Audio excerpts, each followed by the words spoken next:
about that. I'll pray for us, then we'll begin. God, we thank you for who you are. You are good. Help us see that in this next hour or less, Lord. Help us to see that you're good, that your ways are good, your plans are good, your purposes are good. And Lord, would you guide us in this time? There's so much suffering in the world, and so many have questions because of it. I'm certain that every person tuning in or watching has suffered or is currently suffering, experiencing some of this evil. So Lord, help us to make sense of it, at least to have some answers to those who would question even your existence. But if they don't question your existence, for those who question your goodness. So Lord, would you guide us in this time as we look at what I think is the most crucial and serious topic we can look at. And so, Lord, guide us. We trust you. We love you. It's in Jesus' name. Amen. So thank you for tuning in. This is our third week doing this, our third session. We've looked at an intro to apologetics. This is an intro class, by the way. So we don't dive deep into anything. It is really an overview of every kind of major topic within apologetics, what these classes are. And so where we could park on really each point for a while, we really have to, we move on because this is an intro. And how I've been presenting these, I haven't told you this, I've really just been presenting a positive case. We really haven't been breaking down atheistic or other worldviews. This has just been presenting a positive case in each aspect. So I've just been giving you, trying to present you with evidence for you to put in your pocket.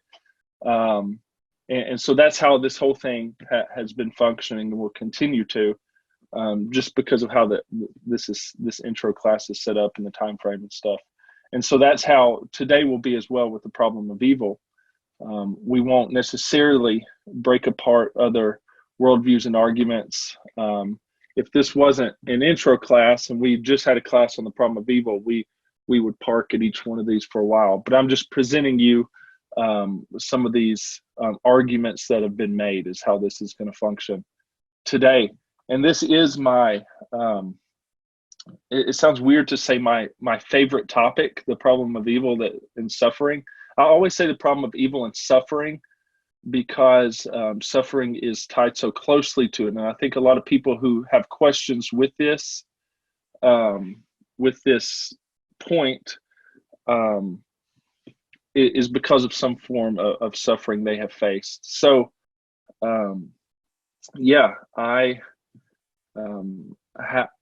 if you, let's see, most of you know me, I lost my twin sister 5 years ago, unexpectedly. 6 years ago now. Wow. I've said 5 years, it seems like forever. Unexpectedly, my whole world was turned upside down. Just even questioning my identity. You know, I've defined myself my whole life as a twin. You know, who are you? I'm Jacob. I have a twin sister, you know, and that's ripped away. And, you know, I could have questioned God's goodness, and I didn't because I was fortunate to see good come out of it even immediately at her funeral. People and family members coming to Christ and people still impacted today. But I know a lot of people don't see good come out of their bad. And so this question remains. But that's where my kind of pursuit of this question, I want to devote my life to really two core things. And that is telling people that God is good and there is hope. And so it all flows with this problem of evil. And so I want to present to you just how this problem has been argued, and it's been argued for a long time, for decades.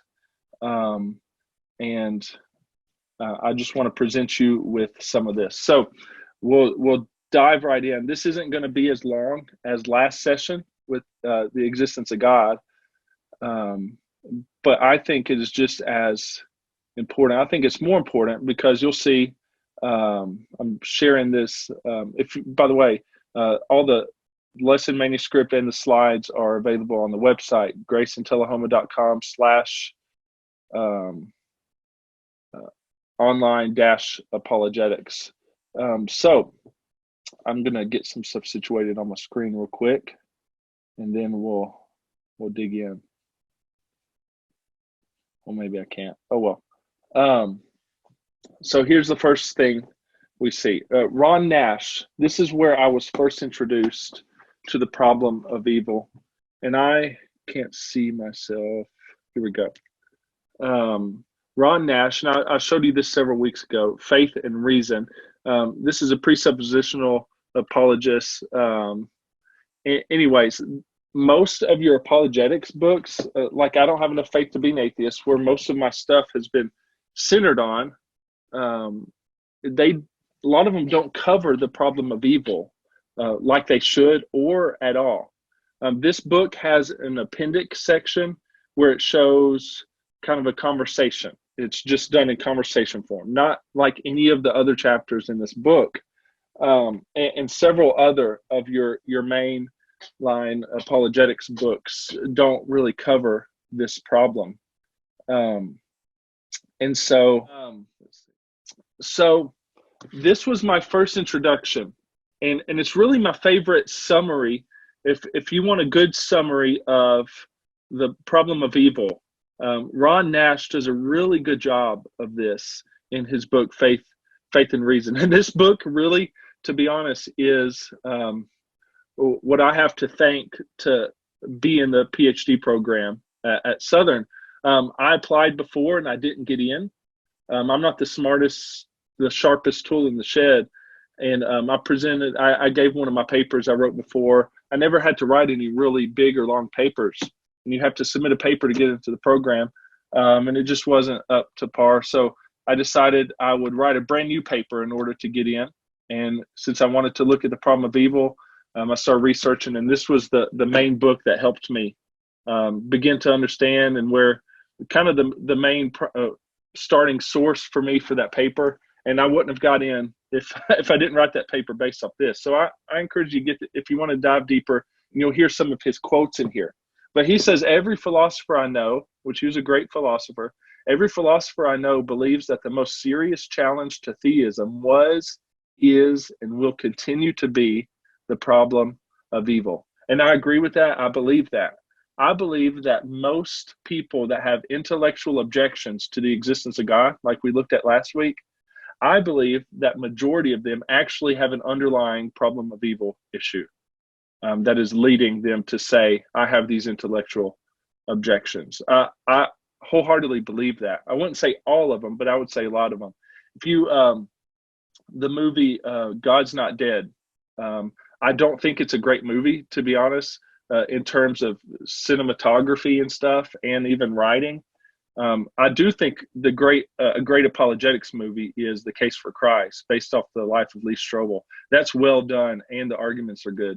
But God's Not Dead, really, the baseline argument they have is when the student in the college classroom says to the professor towards the end of the movie, he says, how can you hate someone who doesn't exist? And that's kind of what this argument is. I think a lot of people with intellectual objections actually don't like God because of some evil and suffering.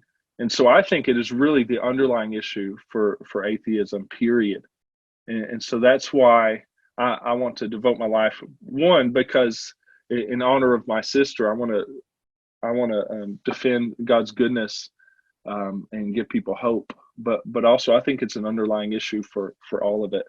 And so here are there's really three common objections to belief in God. We looked at the arguments for the existence of God last week. There are intellectual objections, emotional objections, and volitional objections. And that is the same as willful, okay? And you can see each one of these present within the problem of evil, and I'll show you how. An emotional objection to the problem of evil, which a lot of people have, is, if God is good, how could he let this happen to me? I think a lot of people who have experienced loss ask this question. And I think the problem of evil, whenever you're going to learn this information, I think most of the time it has to be dealt with pastorally more so than argumentatively.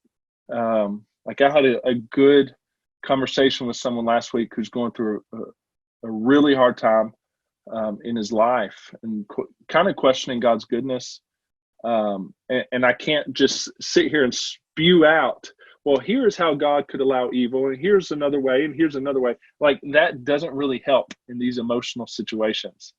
And so you have to wear pastoral gloves a lot of times whenever dealing with people with emotional objections. How could this happen to me?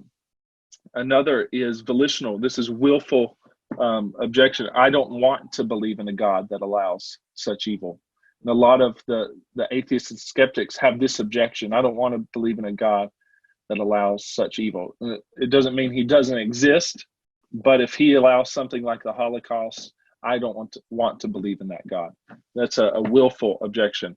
And the intellectual, which we're looking at today, which I think we have to as a baseline for these other two, is the intellectual objections.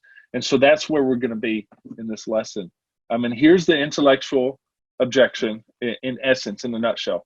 The Christian God, defined, is omnipotent and omnibenevolent. Okay, he's all powerful, he's all good, but evil and suffering exist. So there's a problem here, because if God is all powerful and allows evil, they say he's not all good. If he's all good and allows evil, he's not all powerful. Okay, so in a nutshell, this is the intellectual objection present within the problem of evil. Now, there are two types of evil represented in this, okay? If you download my notes from the website, you'll see a lot of primary sources cited in this, okay? So two types of evil. You have natural evil and moral evil. William Rowe, let's see. William Rowe is a great philosopher, atheist philosopher, but he was main person in the problem of evil debate. He's since passed, but God and the Problem of Evil is one he's edited that has a lot of collections of essays. And he would go back and forth arguing with Plantinga, which you'll hear later. But he's presented really these two types. He calls it E1 and E2, evil 1 and evil 2. E1 is natural evil, and he says that it's like the case of a fawn trapped in a forest fire and undergoing several days of terrible agony before dying. Okay, that's natural evil. Like the worst possible situation you can think of, this emotional tug, this Bambi trapped in the woods, no one around. There could be no good that comes out of it because no one's present to even see it, suffering in agony underneath a tree, burning, and it suffers before it dies. Like that's natural evil defined. Moral evil, William Rowe lifts up. He says the case of, I think it's a real case, the case of the rape, beating, and murder by strangulation of a 5-year-old girl.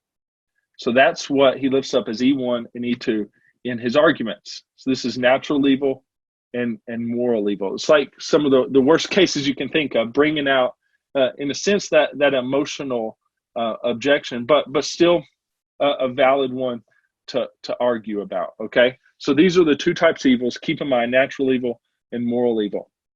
There are two approaches for the theist or the Christian in arguing against the problem of evil.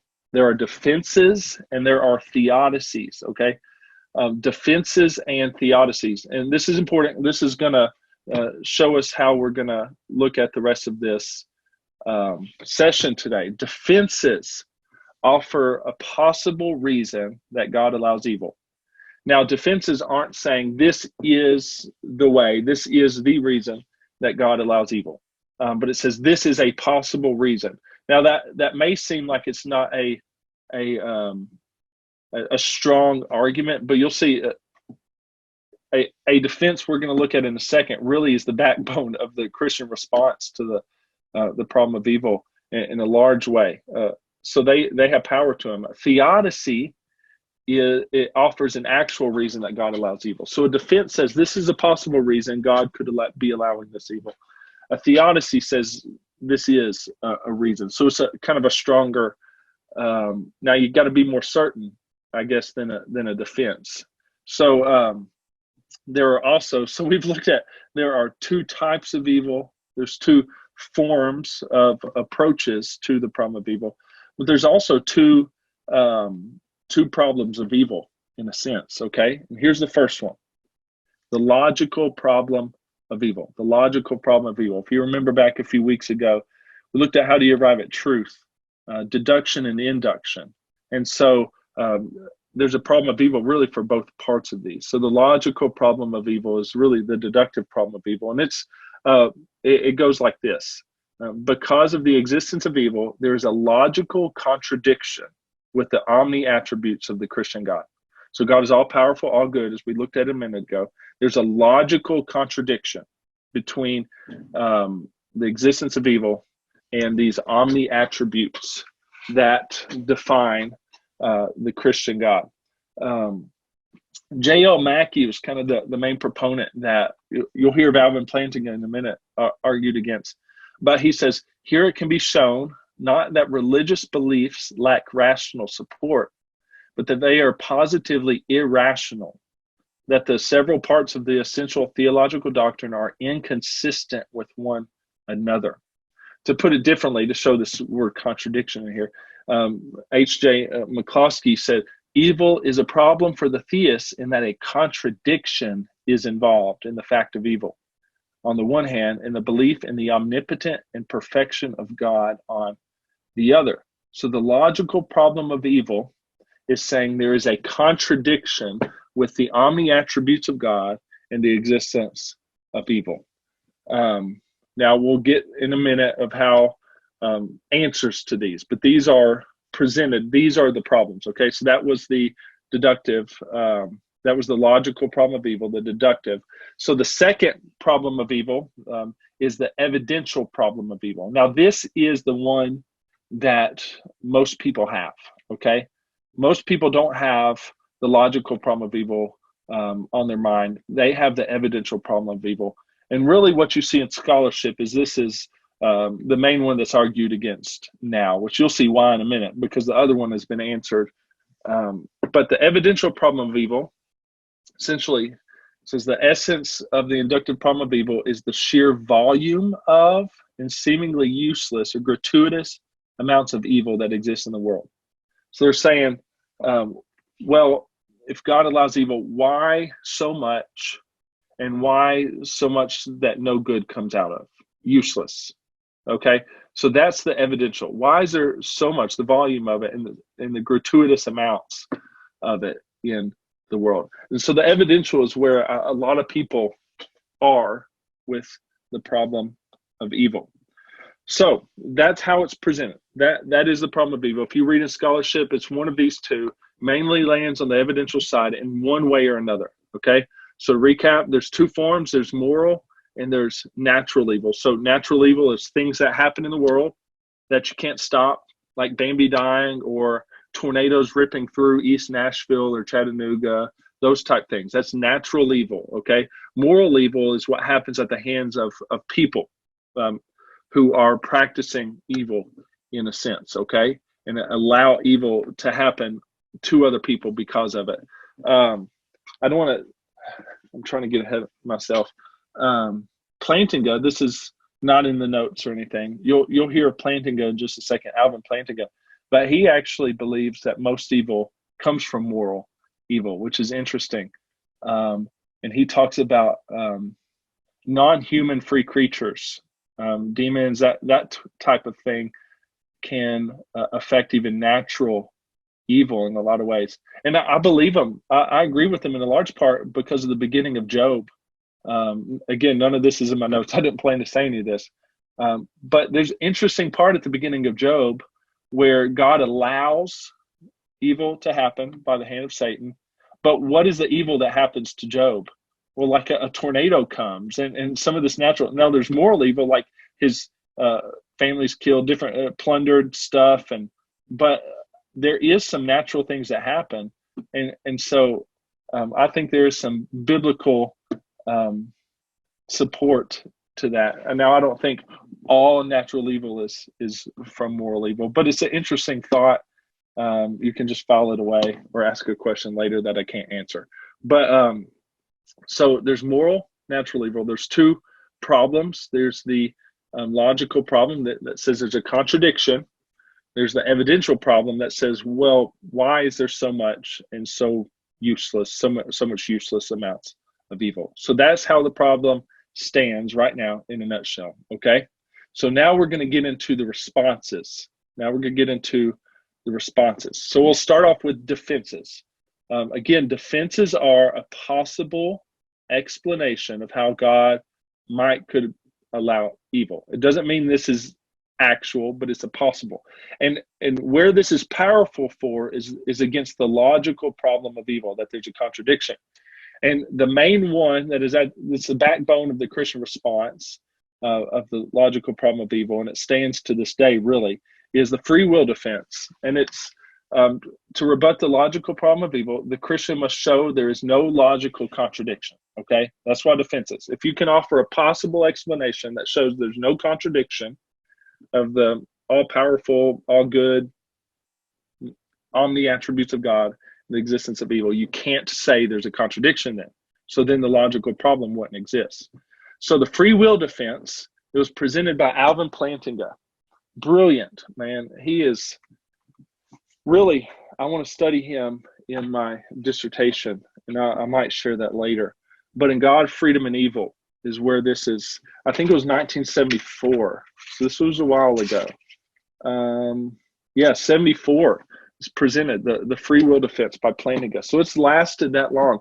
And really, due to Plantinga's free will defense, most philosophers now do not believe there's a logical problem of evil. Okay, so what is the free will defense? The free will defense in a nutshell, again, we're going quickly over each one of these, not diving deep, but it's a possible explanation saying, so God had an infinite amount of possible worlds he could create at the beginning before he created everything.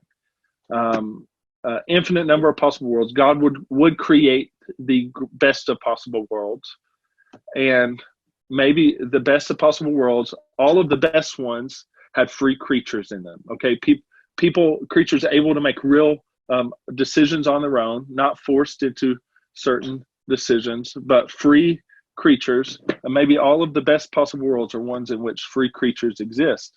But every possible world in which there are free creatures, there's not just the possibility, but the actuality of evil, because these free creatures are free to choose to obey or disobey, or free to choose good or evil. And so it's still all the best of possible worlds are the ones in which free creatures exist, but not just the possibility of evil exists in those worlds, but the actuality. And so this is a defense saying it is possible that God is all good and all powerful. He created the best of possible worlds, and the best of possible worlds has evil in it. And so this is a defense saying this is a possibility, and you can't say there's a contradiction then, because he created the best of possible worlds. If he created a world with no free creatures, yet no evil, it wouldn't be as good of a possible world as one in which there are free creatures. And I'll get into some of those reasons later. I do want to write on his defense, and I'll show his theodicy later. In my dissertation, I want to put these two together. I think there's merit to this. I think you can't have such concepts such as love apart from freedom. Love must be freely given and shown. You don't even have love as a category apart from free creatures and other things. And so there's some merit to this, but practically no one says there's a logical problem of evil now because of Plantinga's free will defense, because it is a valid possibility. You can't say, okay, there's absolutely a contradiction. And so this stands at the forefront. Another thing, I've just been, I've believed this for a while, but this title for it, I've come to know just recently. Another kind of defense is what's called skeptical theism. Now, this sounds bad. This name wasn't given by a Christian. I think atheists coined this name, and it just is kind of stuck, which I don't like. But we do that kind of stuff as well. But skeptical theism, it is a defense against the evidential problem of evil. Okay, so the free will defense by Plantinga is a defense against the logical problem of evil. This is one against the evidential. And really, my first paper I ever wrote for a class had to do with skeptical theism in a way, and I didn't even know the title of skeptical theism at the time. But a common notion in the evidential problem of evil is that I cannot see any justifying reason for God to allow such evil. I can't see any. I don't think I put this quote in here. So William Rowe, I think I already told you. Yeah, I already told you about William Rowe. He's been at the forefront of this debate for a while on the atheist side. And he's gone back and forth with Plantinga.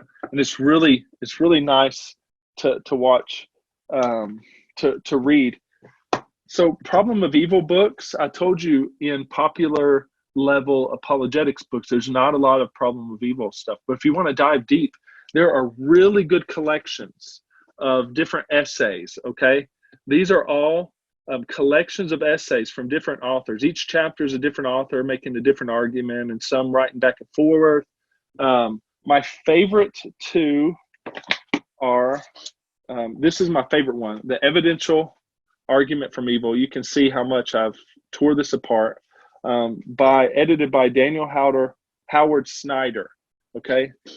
My second favorite is The Problem of Evil, and it's actually put out by Notre Dame.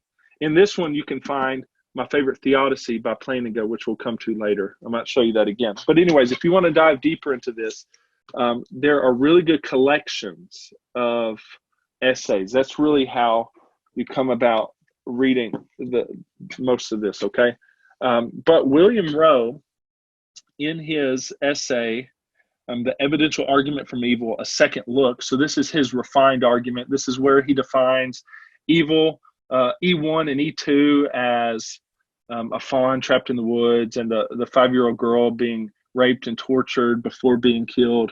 This is where he argues for that, okay, as the evils. But here is the basis of his argument, his evidential argument. He says, no good we know of justifies an omnipotent, omniscient, perfectly good being in permitting E1 and E2, natural and moral evil.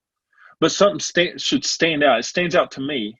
The core of the argument is no good we know of, no good I can see, okay, is the core. It's his main argument. No good I can see justifies God permitting evil. And so this has been, in a sense, called a no-seum inference, okay? A no-seum inference. It says more or less that because we don't see them, they probably ain't there, okay? Because we don't see them, they probably ain't there. And so this is skeptical theism, I think is biblical. That's part why I hold to it, but also I think it's philosophically defensible because the God as defined by atheists, they say we don't believe in the Christian or the theistic God who is all powerful, all good. We've talked about that, but there's other omni attributes. There's omniscient. The God as defined by atheists that they're denying is all knowing. And so how can we who are finite creatures expect to understand and see every instance of what God does? We can't. I think it's very arrogant to say, I should know why you, God, who know all things, do everything that you do. I think that's arrogant, but also I think this is philosophically defensible because they're defining God as omniscient, and we are not omniscient. And so the baseline of the evidential argument of evil is I can't see any reason, so no reason exists. Well, just because you don't see it doesn't mean it's not there. See that no-seum inference? I think it's biblical. because really two passages, but Isaiah 55, 8 and 9, my thoughts are not your thoughts, neither are your ways my ways, declares the Lord. For as the heavens are higher than the earth, so are my ways higher than your ways, and my thoughts than your thoughts. So God's thoughts are far higher than ours. Deuteronomy 29:29, the secret things belong to the Lord our God, but the things that are revealed belong to us and to our children forever. God is omniscient. I'm not. I shouldn't expect to understand everything he does. So just because I don't see a reason that God allows certain things doesn't mean he doesn't have a reason. Okay? So this is, in a sense, skeptical theism, this no-seum inference. And I think it's philosophically defensible and biblically a biblical position. Anyways, these are kind of two main defenses. If you hear of a defense, really, it's the free will defense that everything stands on. Okay? So let's move now to theodicies. Theodicies are more certain assertions saying this is why God allows evil. And I'm just going to tell you a few that Ron Nash gets into, goes a little deeper into. The first one here is the natural law theodicy. Natural law theodicy. And it really states that free creatures work within the framework of an orderly creation. So God created the world in such a way as it has laws of nature that work, that keep it going, but also the same orderly creation has components which can be used for good or for evil or for bad. And here's, I love this quote, okay, by Michael Peterson that really shows this. The same water, and you would say water is a good thing. We don't exist without water. Every world, they say possible life containing world, what's the first thing they look for? Can it sustain water? It's one of the main things they look for. But the same water which sustains and refreshes can also drown. The same drug which relieves suffering can cause crippling psychological addiction. The same sun which gives light and life can parch fields and bring famine. The same neural arrangements which transmit intense pleasure and ecstasy can also bring extreme pain and agony. So part of this natural world, this orderly creation, there are things that work for good, but can also be used for, in a sense, natural evil. Okay. In this book I'm reading right now, Good God, by Badgett and Walls. It's Good God, the theistic foundations of morality. They talk about it in essence. To preserve the law-like regularity of the world, there must come a point at which God will refrain from saving a fawn from a fire. Remember, that's Roe's example. For example, even though performing this act of mercy would not significantly decrease the law-like regularity. Assuming that God sees value in creating a world with meaningful freedom and stable order, it's doubtful that he would intervene often to disrupt the natural order. So here's the deal. If God intervened often with the natural order, which he does, this is what miracles are, is God intervening, right? But if he did it often, that would become regular. And in a sense, the natural order wouldn't exist, okay? You wouldn't even have it. If God on a regular basis, all the time, in every single instance of suffering, of hardship, intervened, he wouldn't, you wouldn't have the a natural order. So a question may be asked, couldn't God intervene every time something evil was going to take place? What are your thoughts on this? If you have a thought on this, maybe a further question or an answer to this, which I kind of got ahead of myself here, but you can unmute your mic and talk. What are your thoughts on this? Couldn't God intervene every time something evil was going to take place? What do you think? I don't. Certainly he could, but he doesn't. There's an underlying assumption here that he should. Why should he? It's like looking at a building that's half finished and thinking the architect's an idiot. He ain't done yet. When he is done, there will be no evil. Yep. Thor, you're getting ahead of myself. No, I'm that's sorry. what. Did I steal your No, thunder? no. That's what I want to give my life to right there. Is that's the hope of eternity, and I do think that is the answer, because God has been dealing with the problem of evil, in terms of redemption. We know the end of the story. There is no more evil. But yeah, amen to that. So I like how you worded that. Should he? Yeah, he could, but should he? What do you think about that question? Should he? This is Mike. My wonder and ponder, is there some consequence to his intervention? Certainly in Job, we see Satan kind of throwing out, Job was only righteous because God blessed him. So there's some sort of a back and forth, if you would, in God's nature and his and how he treats people, in that maybe Satan's trying to build a case for his own acquittal. I know that sounds crazy, but that's one of the things I ponder is Satan trying to build a case for his acquittal one day. And so maybe God's intervention is in everything would undermine his case against Satan. In terms of, I've heard it argued that if God did these mighty miracles all the time, it would also intervene with our free will, in the sense of freely choosing: do you exist? Do you not? Do I follow you? Do I love you? Well, why? Like Jesus didn't. He told his disciples to keep quiet a lot, or if he did a miracle, he told them, don't tell people about this. Like, why? Well, they might not would have killed him, right? He came to die. And so in kind of the same line, I've heard it argued that if God was like, here I am, God, like everybody, it kind of would override our free will. Yes, you could still deny him in that. So there are some problems with that argument, but I've heard that argued as well. But let's see, do I give an answer?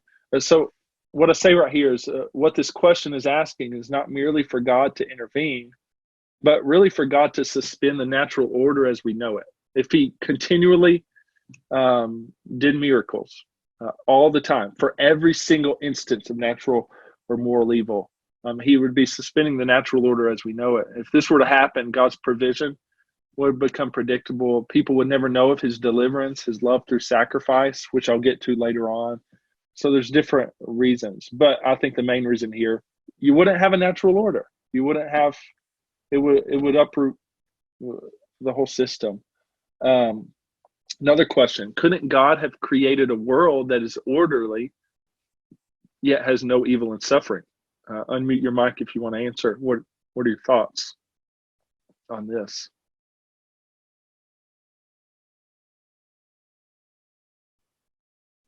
I don't know if this plays in. We look at the story of Genesis, I think that was the intent, but sin was introduced, and I think that altered the equation. So nothing these detractors are argued or discussed is the introduction of evil into the system and the perturbations that created. Yeah, and I think it entered in the beginning because they were free creatures. Go back to that free will defense in a sense. They had the option. God said, you are free to eat of any of the trees except for that one, and Satan came in.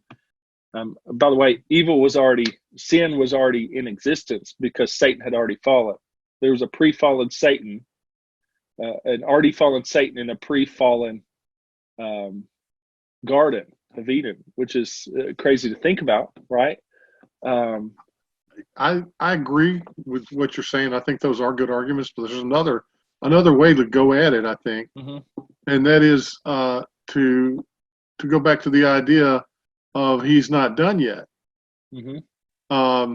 It may be that this is a necessary part of the process of creating such a world, one without evil, is to train those creatures that do have free will to know the difference. Yeah. Again, we'll get to that later, Thor. I love it. I love it. Yeah. Yeah. All right. So here's what Ron Nash says about this. Not again, I'm quoting him, a long quote, just because I like how he says it. But he says the atheologian has yet to demonstrate that God could create a significantly modified natural system, which, when considered in terms of the entire world system of which it would be a part, would produce significantly less natural evil and yet preserve the integrity of human freedom and retain as much good as we have in our present world. No atheologian has given us any reason to suppose that a different world order might result in as much good and less natural evil than the present system. So it's saying, okay, maybe, but tell me, show me, like no one's been able to. And there's further arguments. I mean, whole arguments behind different points of this. But let's move on. Okay, so that's the natural law theodicy. Another core theodicy here is the soul-making theodicy. And I think this, in parts of it, in its essence, is a very biblical one as well, which I'll get to. But in a sense, the soul-making theodicy is that suffering is essential for producing positive character traits. Okay. This is, do I say his name? Yeah. So John Hick is really the one who popularized this. Okay.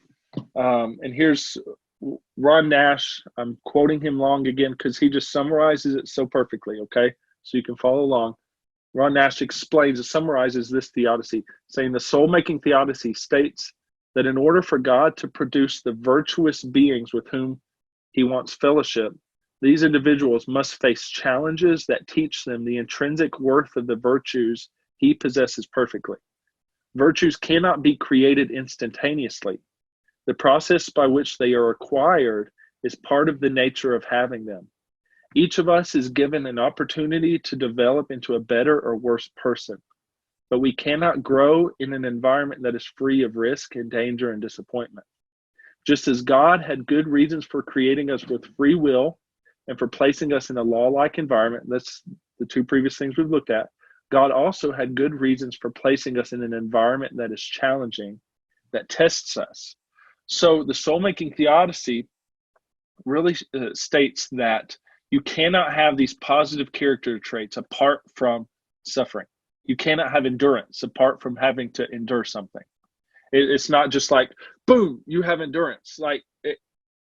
You have to go through suffering in order to have it, okay? Patience. You don't have patience apart from having to be patient about something, right? And there's many other positive, like these positive character traits we lift up as the highest character traits. Just about all of them have to do with going through suffering of some sort. So this is, in a sense, the soul-making theodicy. I think it's a biblical one in a lot of ways because of Apostle Paul. Apostle Paul knew suffering better than anybody, right? I mean, look at the calling upon his life. For I will show him how much he must suffer for the sake of my name. I mean, the problem of evil and suffering was part of Paul's calling of what he must do, okay? But he says things like this. I love Romans 5, 3-5. He says, not only that, but we rejoice in our sufferings. How can you rejoice in sufferings? Knowing that suffering produces endurance. Endurance produces character. Character produces hope. And hope does not put us to shame because God's love has been poured into our hearts through the Holy Spirit who has been given to us. I think it's a very biblical theodicy that Paul would agree with, having suffered.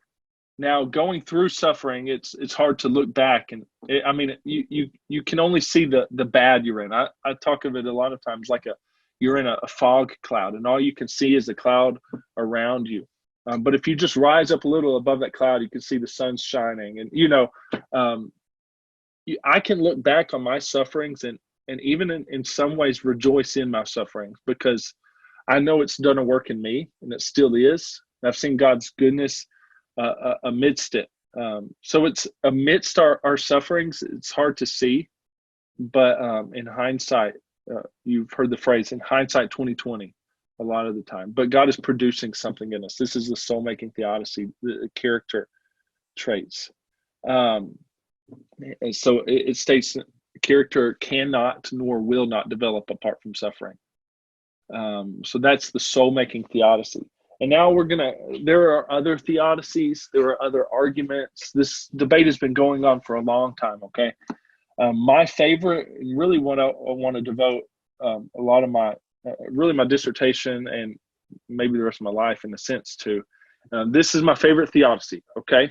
It's called O Felix Culpa. It's by Plantinga. Now, Plantinga has always said for decades that he prefers defenses over theodicies to the problem of evil. And like you would never hear him, he would give say like, I see some merit in this argument, but it's never like, yes, theodicy. But Plantinga has proposed a theodicy, which I just love. But it's called O Felix Culpa, which I think is Latin for O happy fall.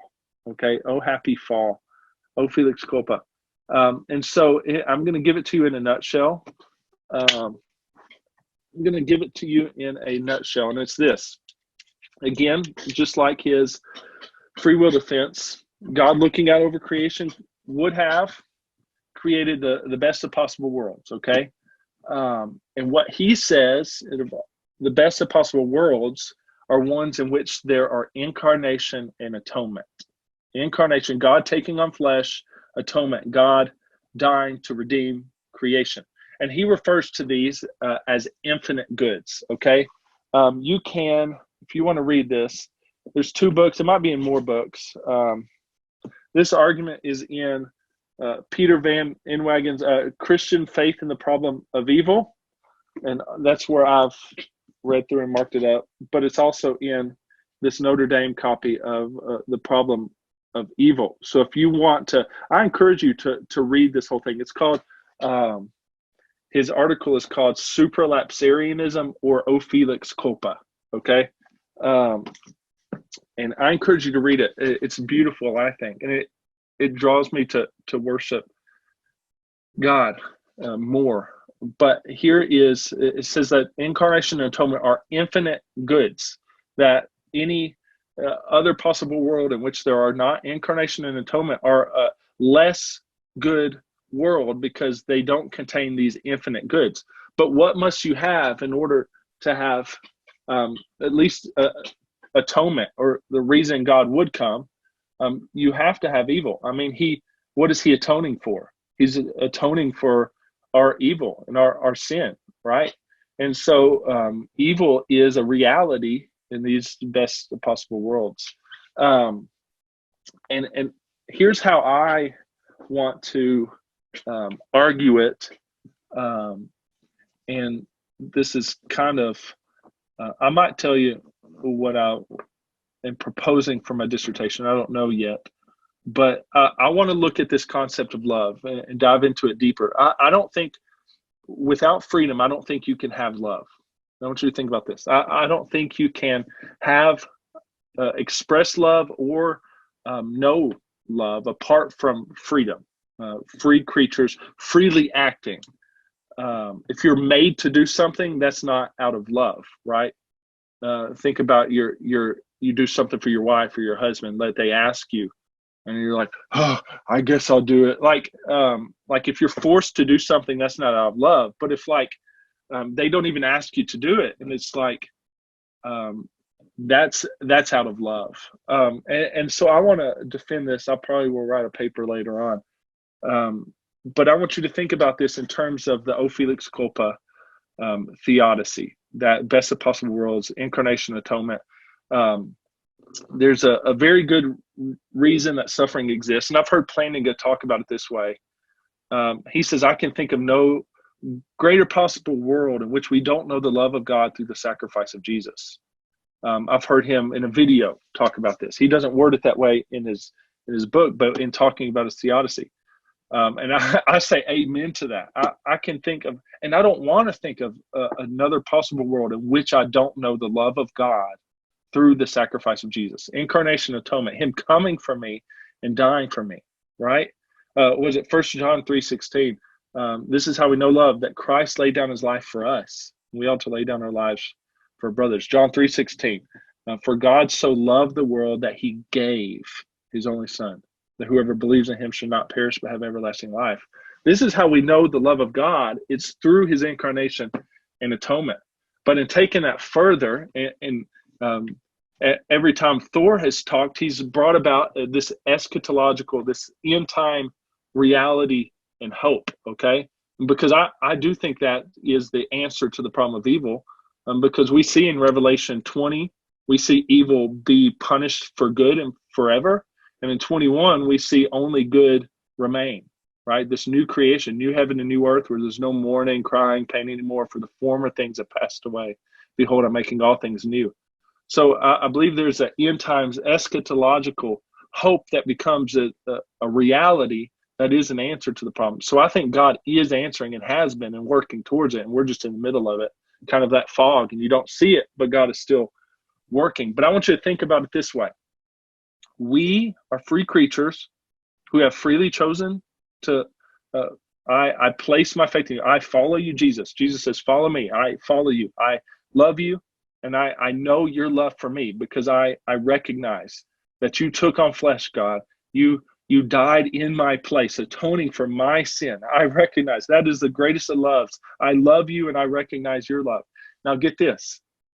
We who freely believe and freely know and freely love get to experience, live in forever and ever and ever the presence, the love of God. We get to fully recognize the love of God that surpasses understanding forever and ever and ever. Think if God created us perfectly good, okay? And we don't get this concept of love even. We get in the presence of God forever and ever, but we don't know his love through his sacrifice for us. And we don't get to comprehend it. We don't get to live in it forever and ever and ever. I don't even think that's as good of a possible world as the one in which we live in. I get to fully comprehend forever the greatest of possible loves. And that surely is the greatest of possible worlds, I would say. And I think Plantinga would agree with me. So we can say, like Jesus, therefore Jesus could say to all who trust in him, in this world you will have trouble, but take heart, I've overcome the world. This is good news. This is good news that would be no news apart from the bad news of the existence of evil. And so that's why, in a sense, O Felix Culpa is my favorite theodicy. And I think that it could go a lot further, because he doesn't dive into that eschatological hope and reality. And that's kind of where I want to take it for my life. Anyways, in a nutshell, and that took 55 minutes. So that I always talk longer than I expected. But that in a nutshell is the problem of evil as it is currently being argued, okay? Now there's a lot more to it. I showed you many books of many different articles, and people still putting out stuff to this day that are way over all of our heads, okay? But it is still a continued problem that is being debated, but I think it's a problem that has an answer. But those, also, I didn't tell you this. There are different problems with each one of the theodicies. You can say, what about this? Some of them answer just natural evil. Some of them answer just moral evil. But I think you take the best parts of all of them and mix them together, and you have a strong case for the existence of God and the coexistence of evil and suffering in the world. And that's kind of how I view it. I pick and choose all the best parts of all of them. and I think that's philosophically okay. The whole parts don't have to give an answer to all of it. Everybody looks for that one single equation that answers all the questions. I don't think you can do that. And so I like all of the theodicies and defenses, and mix them all together, put the Bible above it, and look to the future where God redeems evil, because he has a solution, and it's the redemption of evil. That's actually what I'm writing on right now.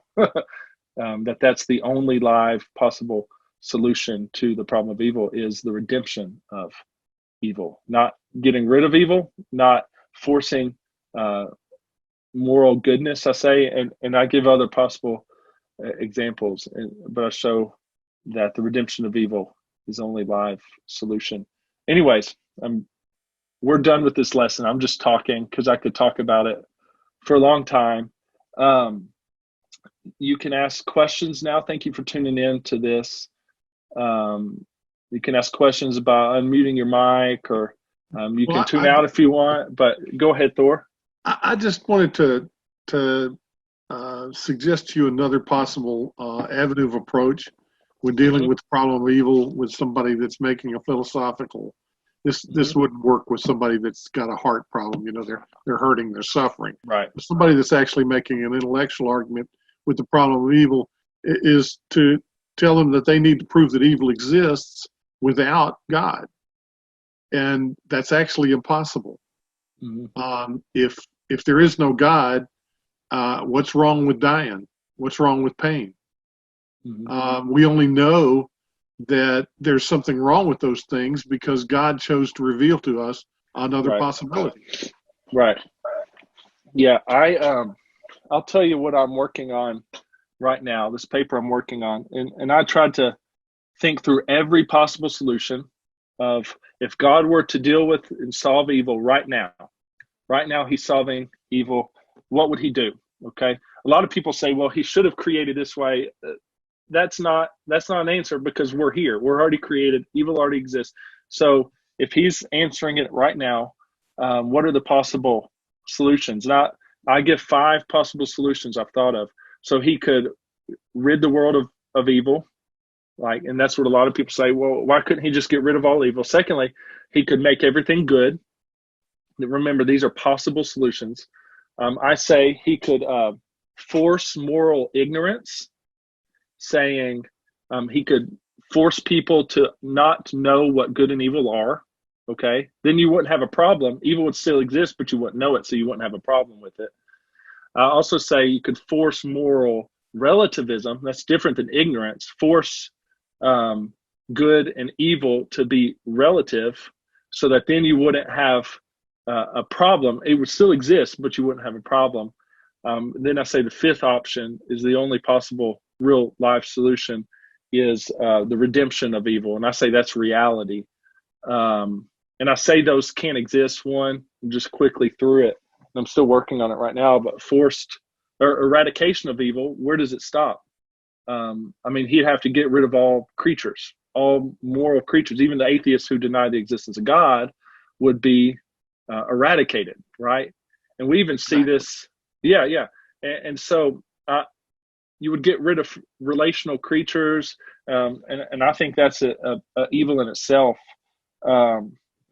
And if you forced everybody to be good, you get rid of free will. You get rid of, if you go back to the free will defense, again, I'm going through this quickly in a nutshell. If you force moral ignorance, you basically make everybody animals, kind of how Darwinian survival of the fittest is, kill or be killed. I don't know if good and evil, it just happens. But I say evil still exists in my response to things. Even though I can't comprehend it, I think that's a greater evil. Bad things are happening to me, but I can't comprehend even what it is. But then also God knows that evil exists, and he's letting it happen with no repercussions. So I think that's a problem in itself. Force moral relativism, in order for everybody to do what is right in their own eyes and there not be good and evil, God would have to empty evil and goodness of their definitions of what they actually are. And I don't think that's an actual possibility. I'm not going to argue. I could argue more about that. Just like you can't. I'm not getting. Never mind. But redemption of evil, I think, is only live solution because it upholds freedom. It deals with the problem. It gets rid of it. Not just the sin, but our situations. God redeems evil itself in many ways, bringing good out of it. No other worldview can do that. No other argument or possible solution. Now, that's just a little of what I'm arguing. but I think those are the 5 possible solutions of what he could do, and none of them I think bring about real goodness like redemption does, especially in terms of eternity, forever and ever and ever. But anyways, I don't know what you said, something, Thor, that made me get on that. But yeah. Any other comments or questions?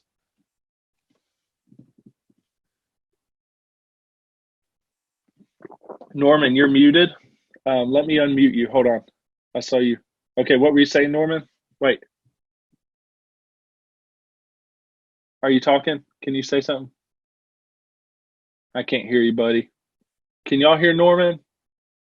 No. You're unmuted, but I can't hear you.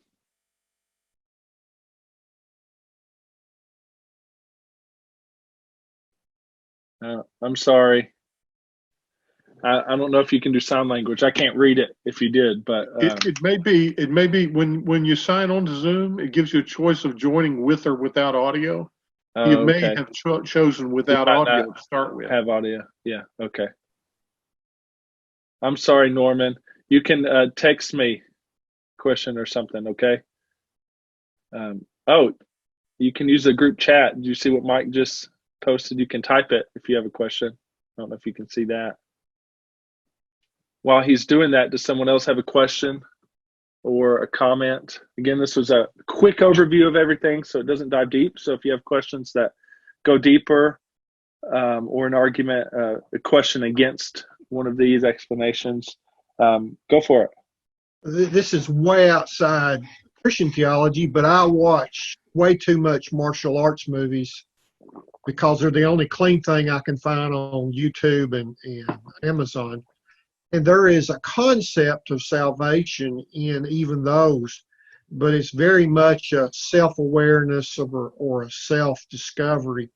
But I find it interesting in these other beliefs, especially if you would the entertainment of, say, China. Some Christian concepts of redemption find their way in their stories. And the great stories have that concept of a redemption in them. Mm-hmm. Yeah, and I mean, a lot of the Middle Eastern, or not Middle Eastern, but Eastern religions will even deny evil exists, which I don't think you can do. I think it's revealed in, even if you deny it exists, it's revealed in your actions and reactions. They still want you to be a good person and live, don't harm the fly or whatever. And who says that's good or you don't even have categories for it? But yeah, redemption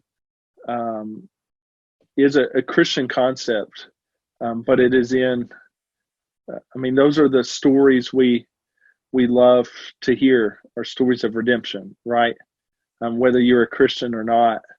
But I think it's because of a deeper meaning, because we all long for that redemption ourselves, of which Christ offers. And I think that's a good inroad to the gospel, is even seeing redemption in other worldviews. Norman wrote, I was wondering. Norman's wondering when we'd start meeting at the church again. Whenever the government says we don't have to shelter in place, is when we'll stop. We'll start slowly back, and we're still discussing how to do that. But yeah, whenever the government says you need to stop sheltering in place, we're going to start getting back into that world. Cool. Right now, yeah, we can't really say when it is right now because everything gets pushed back, and yeah. So I don't know, Norman, but hopefully soon. I'll say that. Yeah. So other questions? I know this is a hard topic. And a lot of this is all philosophical theology, what you're hearing in that whole realm of those thinkers. That's what they're writing on. You don't see these arguments as much in popular level stuff, or these titles, these names. So thank you for listening and tuning in. But I'll give one more opportunity for questions or comments, okay? Because I would love to discuss further.